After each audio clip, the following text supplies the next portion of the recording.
Hello and welcome to the Blood and Pigment channel where we talk about Blood and Plunder. I'm Joseph and today we have a Blood and Plunder battle report for you at sea. This will be a 250 point sea battle using the anchored scenario from Raise the Black. This was played with my friend Don at our normal game night at Geeks and Games in Oregon City. First, let's quickly check our forces and then look at the scenario, and then we'll jump right into the action. I was playing a Spanish force, Juan Corso's Corsairs, which is a mouthful. This is a sea-focused faction with a legendary commander, focusing on boarding. My force consisted of 40 models. I had 2 Piraguas, kind of mirror image with 8 Corsarios each, and 9 Marineros without their pistols, and with 3 swivel guns. So both Piraguas had all those things, and then one Piragua had Corso attached to the Corsairs, and the other one had a Reformado, or I actually played it as a Hidalgo, attached to the other unit of Corsairs. And then to fill out my list, I had one canoe of 5 Milicianos Indios with bows to throw some fatigue around. This is kind of a fun faction with a legendary commander and this high point limit. There's quite a bit going on. The faction itself gives it a +3 for it to be the attacker. I was hoping to be the attacker in this scenario since I know that the scenario makes the defender start anchored. Anybody with muskets gains that marksman rule, so those Corsarios are nice snipers. All units lose poorly equipped and gain the Ruthless special rule. Ruthless is the kind of flagship Spanish special rule. Another fun rule, when a ship in this force moves under sweeps, it can move an additional 1 inch. So if they man the sweeps, these Piraguas can move really quickly. It also can choose to attack at night, but I wasn't able to utilize that rule, which we'll see in a minute. Juan Corso, he has 3 command points and 16 command range and Commodore, so he can command a whole fleet pretty much wherever it is on the board. He has Ruthless, of course. He has Elan, where he can command units outside of his melee. Once he is in melee, he has Resilient, which means he doesn't like to lose. He has bonus if he has to take a strike test. And he has Surprisal at Sea, which is a fun rule, but I did not use it in this scenario, so we'll skip it. And then he has Vendetta against everybody, English, French, and Dutch. In this game, I was playing against the English, so the Vendetta kicked in where I was able to re-roll 1 failed dice in any rally attempt. Corsarios are kind of an expensive unit, 6 points. They have a firelock musket. They can be upgraded to a firelock musket and for free. And they have a nice 6 shoot save with a Ruthless, and they're pretty mean in melee with a 5 fight, a 6 fight save, very sturdy, and the Swordsman special rule, which makes them even sturdier in melee, assuming that they're being attacked with only standard melee weapons. They also have the Sailors special rule, which was pretty helpful in this game. The Marineros are just a basic sailor model for the Spanish. I took the pistols away to make them nice and cheap at 3 points each. They're also pretty deadly in a melee, but not as hardy. And last of all, I have my Milicianos Indios. They're really good on land, but I wanted to have some arrows to throw around and get some fatigue on people to trigger my Ruthless with my Corsarios. So I included 5 of these models in 1 canoe, kind of an independent little boat. That was my list. Dawn ran an English Royal Navy list out of No Peace Beyond the Line, commanded by Thomas Sprague, another big commander. His faction gives him a +4 when determining the attack in this scenario, so even more aggressive than mine, and all Sea Dogs and militia. English militia getting the tough special rule, so he can shed fatigue really easily, which was bad for against my list with Ruthless. Thomas Sprague, his commander, has very inspiring, so very easy to take off fatigue in addition to tough, and expert broadside, making his cannons very deadly if you did a full fire with more than 1 deck, and he could re-roll a critical or lucky hit during broadside. Very good if they roll a 1, which is nothing. Commodore's not going to come into play in high stand, you won't either, but he does have 3 command points. Pretty great. His list was pretty simple. 3 units of 12 Sea Dogs each. 3 units on a 250-point list is bold. In a brigantine, and he modified his brigantine. Don loves to get out his ships and put details on them and modify them a little bit. So, and it didn't change the balance much here, but he put an extra gun point in the stern of the brigantine and put 3 light cannons, which is almost the same as 2 medium cannons. He had 3 light cannons in the stern and 2 medium cannons in the waist, the middle of the ship there, and 4 swivel guns in the front. Pretty straight up list, focusing on artillery. Now, our lists countered each other pretty hard in that he had tough and very inspiring, so cancels all my fatigue. And he had pistols on his sea dogs, which means it's not easy to board. And huge units, which means huge defensive fires if I do board. And then he had all cannons, and I had all boats, which are very hard to hit with cannons. Very hard, which we will see. Those are the 2 forces going up against each other. Now let's look at the scenario quickly, and then we'll jump into the game. The anchored scenario is found in Raise the Black.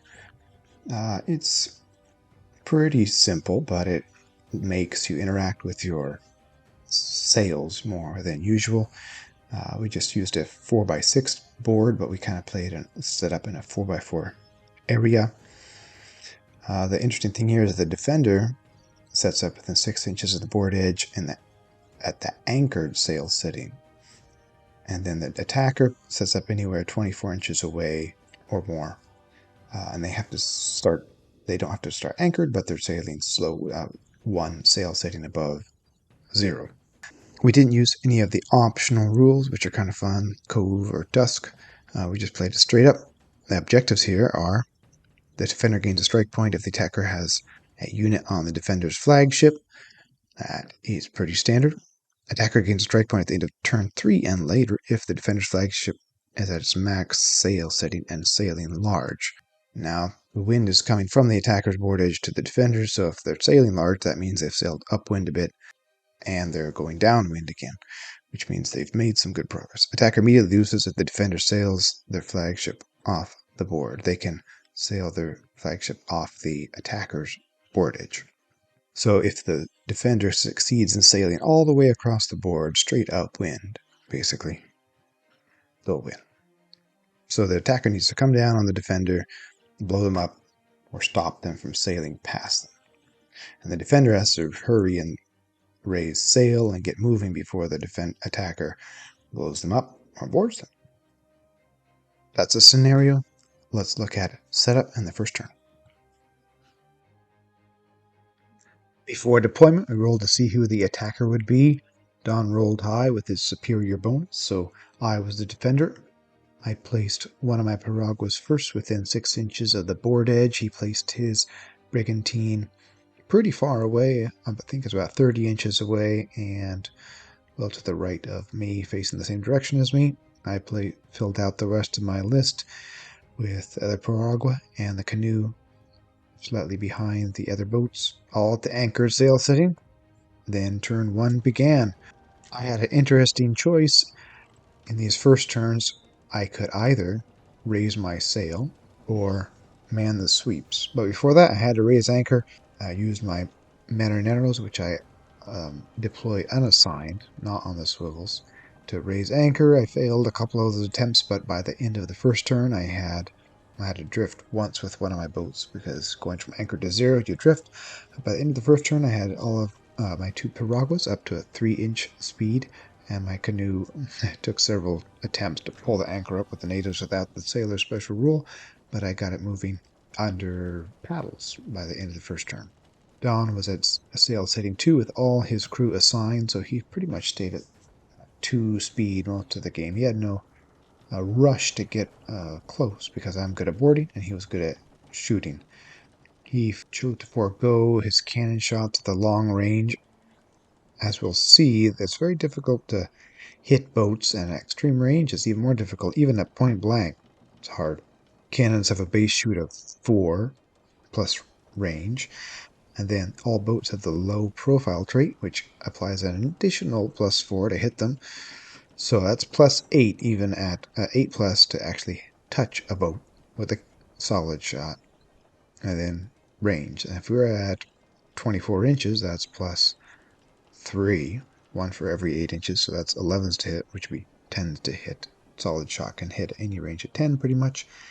So he had 5 cannons, but the likelihood of getting 10s and doing a lot of damage wasn't high, so he didn't shoot the first turn.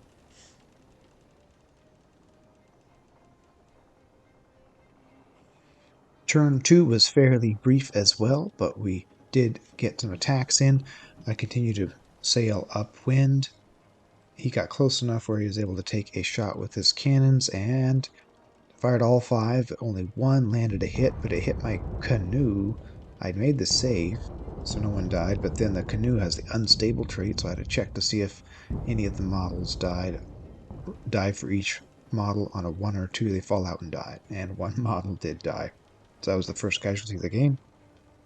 My Corsairs, when they finally got within 24 inches, took a pot shot and got 2 10s out of 8, which is pretty good, and killed the English model. So turn 1 ended with 1 model dead on each side.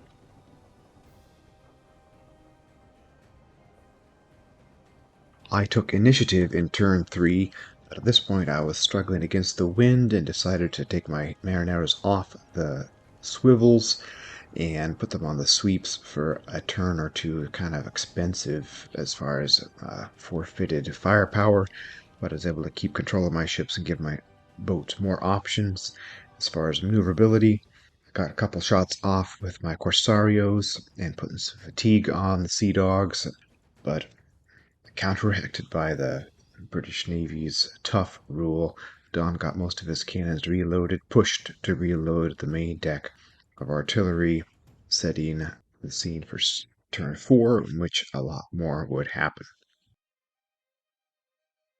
Turn 4 was really rough for my Spanish. Don was able to finish reloading his cannons and then do a broadside right into my flagship Piragua with 5 cannons, and even with all the penalties for shooting boats, he was able to land 3 cannons, score 6 hits, and I failed all my saves, and then I failed them all again with a fortune point and lost a lot of models.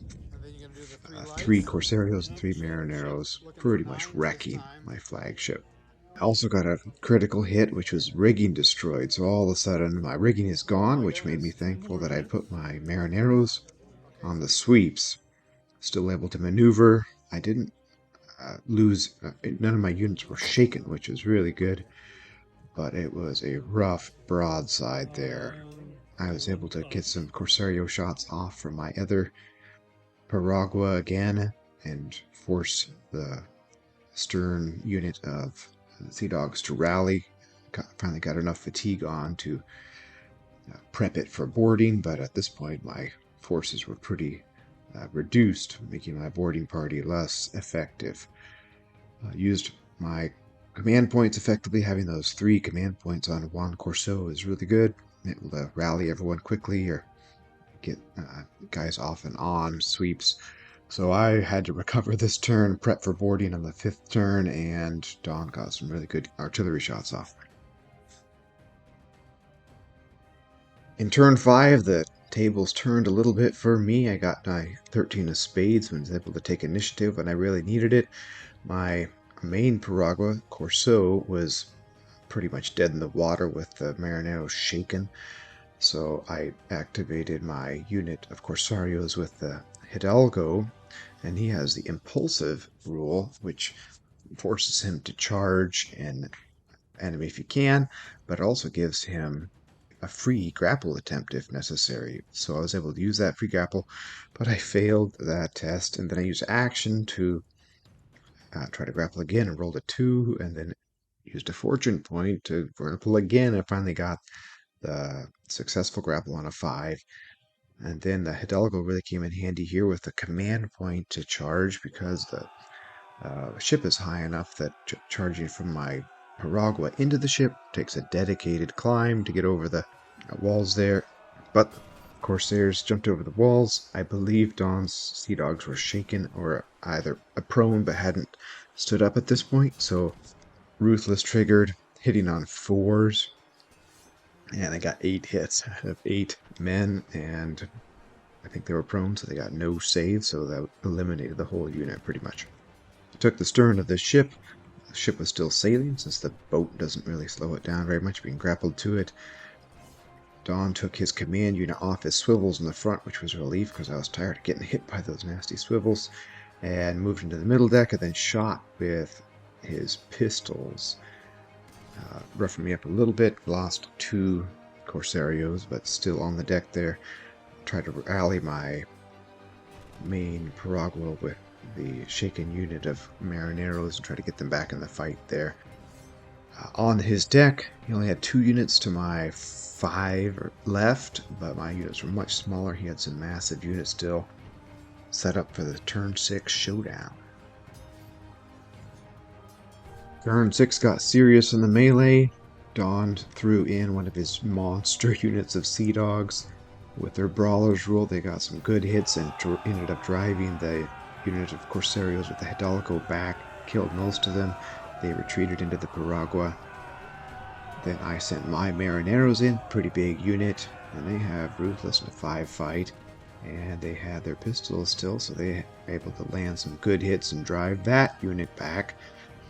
Then Corso finally got back into the battle. He had grappled my first Piragua, so he jumped from Piragua to Piragua, and then used a command point to charge in with his remaining 4 or 5 Corsairs, and drove that unit back. It was a seesaw battle at this point, and those Sea Dogs don't go down easy. They have a 6 fight save with the hardcover of the ship, so they're saving 60% of their hits. It was a tough battle, but at the end of turn 6, I had 2 units on his poop deck there. He still had 2 units, but one was shaken. And we could have ended it there, but we're having so much fun we played a 7th turn. Last turn, our bonus turn, 7, I was able to attack first since I had 5 cards compared to only 1 card for Don's last unit here. I was able to fight first, but missed all dice. He threw his last massive unit of Sea Dogs, 12 models still. This unit hadn't taken any casualties, and he was able to drive back Corso, but I was able to counter-strike with my Marineros, which I still had 7 of, I believe, and caused the last and command unit, English unit, to become shaken. And at that point, it was pretty clear that there was going to be difficult for the English, even though there was a good 10 of them left, to come back from shaken status and have a meaningful victory. So we called the game at the end of turn 7 here with the English shaken. Overall, it was a pretty awesome game. It really showcased the asymmetry that's possible in Blood and Plunder games. We both had 250 points, but they were very different forces. Don's was all about cannons and 3 big units. Mine was boats and small arms with 5 smaller units. We both had high power commanders, which I really enjoy using those bigger characters. 3 command points is a lot of fun. Artillery didn't do I missed a lot, but when it hit, it made a huge difference. The swivel guns in the front of that brigantine were brutal. Climbing up the sides of the larger ships like that is a huge disadvantage for boats, which kind of compensates for their low profile rule. It was difficult for me to coordinate charges in, and I got a penalty for doing so, and I had used a command point. I really enjoyed the rules for the Corsairs. I got marksmen on my Corsarios, which makes them a little bit better. Combine that with Ruthless, and you get some really good hits, volleys off with them. Their swordsman rule came into play a couple times, which doesn't always happen. My worst unit was my Lithianos Indios. I was going to use them for drop fatigue, but the British Navy with their tough rule, they just didn't do much. So, but we went into this game without knowing what forces we were playing. If Don had known I was playing boats, he would have brought grape shot. If I knew he was doing British Navy, I probably wouldn't have brought those archers. I would have approached things a little bit different. I want to thank Don for a good game. Always good to play. Fun to see a thematic matchup here with the English versus the Spanish.